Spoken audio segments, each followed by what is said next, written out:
A certain king and queen had 3 daughters. The charms of the 2 elder were more than common, but the beauty of the youngest was so wonderful that the poverty of language is unable to express its due praise. The flame of her beauty was so great that strangers from neighboring countries came in crowds to enjoy the sight, and looked on her with amazement, paying her the homage which is due only to Venus herself. Am I then to be eclipsed in my honors by a mortal girl? Although the royal shepherd give me the palm of beauty over Athena and Hera, this mortal girl shall not usurp my honors so quietly. Cupid, come here. My dear son, punish that contumacious beauty, infuse into the bosom of that haughty girl a passion for low, mean, and unearthly being, as a revenge for me. Okay, my mom.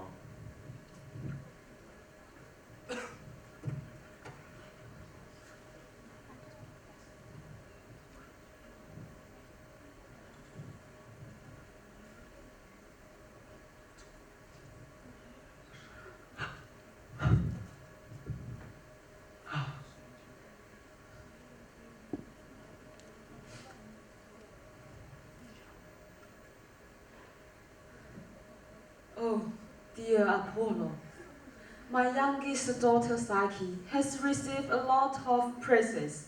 However, no one has proposed to her.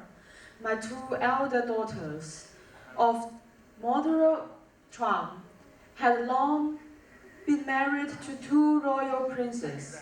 But Psyche is always alone in her lonely apartment. We are afraid we had unwittingly incurred the anger of the gods. We are now consulting the oracle of you. Virgin is destined for the bride of no mortal lover. Her future husband awaits her on the top of the mountain. He is the monster whom neither gods nor men can resist.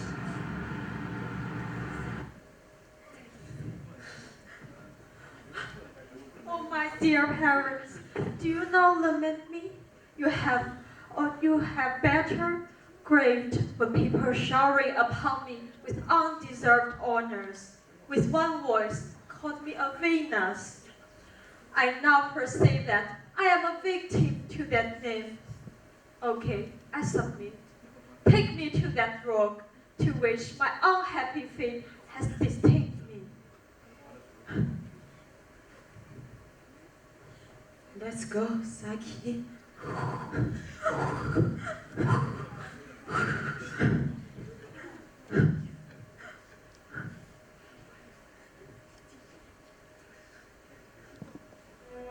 Serene lady, all that you see is yours.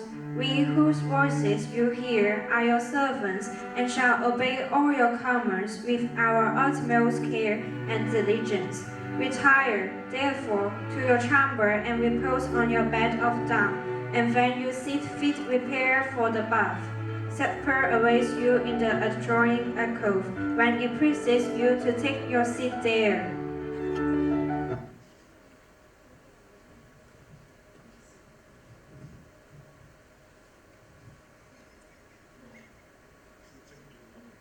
Why did you go in the morning? Can't you stay with me? Can I behold you? Why should you behold me? Have you any doubt of my love? Do you have any other wishes? If you saw me, perhaps you would afraid me. Perhaps you will adore me. But all my love is to accept me as an equal, rather than a god. Okay, I believe in you. But I felt lonely in the morning. I miss my sisters. Can you bring them to me? Okay, I will bring them to you.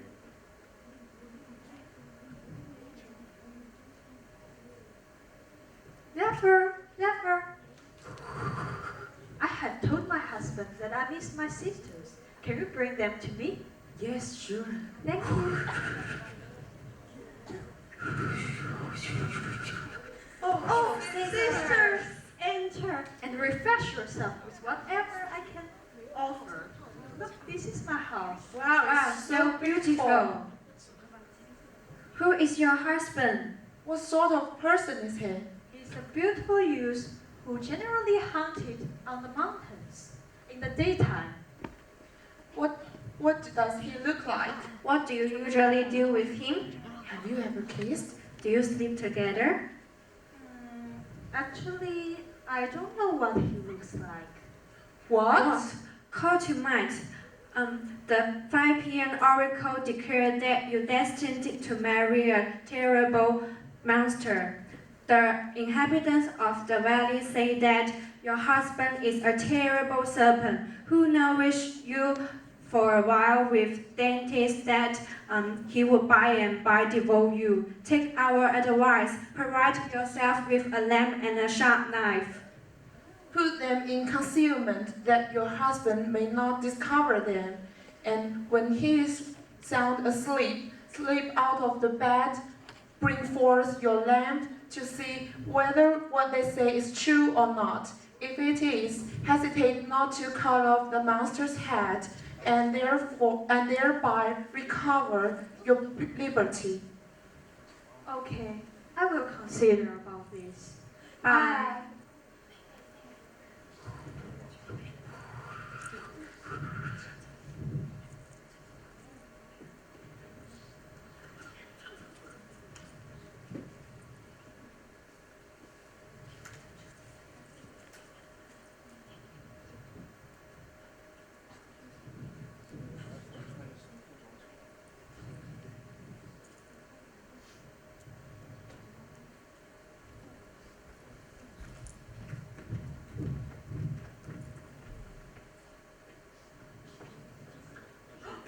Oh, foolish Psyche, is that your reply to my love?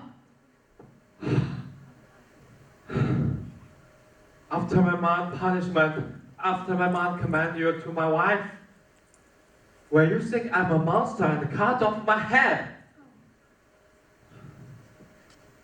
my punishment is to go and leave you forever.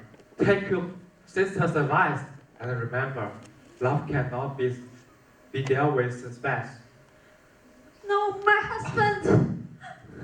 When she had recovered some degree of composure, she looked around her, but the palace and gardens had vanished, and she found herself in the open field not far from the city, where her sister stood. She repaired thither and told them the whole story of her misfortunes, at which, pretending to grieve, those spiteful creatures inwardly rejoiced. For now, he will perhaps choose one of us. Zephyr, could you please bring us to see your lord? No, I'm afraid I can't. But we really need your help. Only you can help us. Please go home. You only need to bring us there. Go. Ah! Psyche believes that she ought to neglect none of the gods, so she separates and sorts everything to its proper place and kind. Ceres was touched by her, thus suggested that Psyche should try to win the forgiveness of Venus by modesty and submission, if she would like to restore her the husband she has lost. With the help of the gods, Psyche has accomplished 2 tasks. Here comes the 3rd task. I know well it is not done by yourself, so I'm not satisfied with you. But I have another task for you. Here, take this box and go your way to the infernal saint, and give this box to Proserpine, and say, my mistress Venus desires you to give her a little of your beauty. For in tending her sick son, she has lost some of her own. But make sure you will back this early evening. Okay.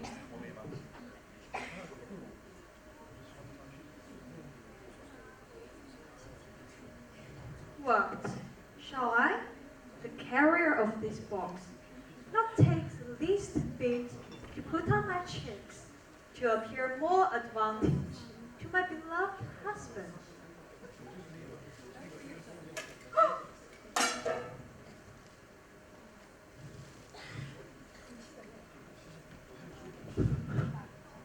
Oh, my love, Psyche, it must be my mom's task.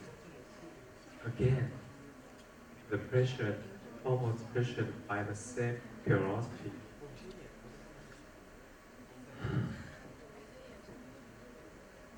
But don't worry, I will take care of the rest.